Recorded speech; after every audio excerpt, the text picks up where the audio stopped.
என் இதயத்தின் அமைதியான குரல்.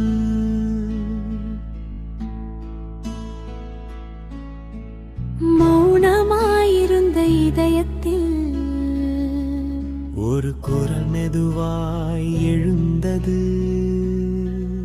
அந்த குரல் சாய் பாபாவின் ஆசீர்வாதம். கண்கள் நனைந்தாலும் நம்பிக்கை மட்டும் உடைந்ததே இல்லை.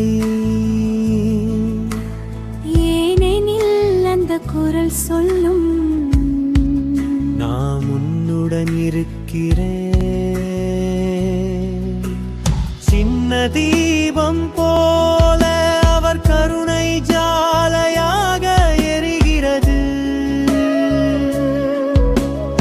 இருள் வந்தாலும் எளிதில் எது ஒளியை உருவாக்கும்.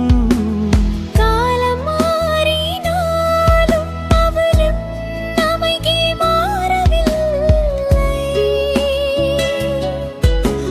கஷ்டம் வந்தாலும் நினைத்தால் போதும் மனம் அமைதியாகும். சாய் பாபா, சாய் பாபா, உங்களின் ஒரு வார்த்தை வாழ்க்கையை மாற்றும் ஒரு சக்தி. அது நம்பிக்கை, அது அன்பு, அது அமைதி.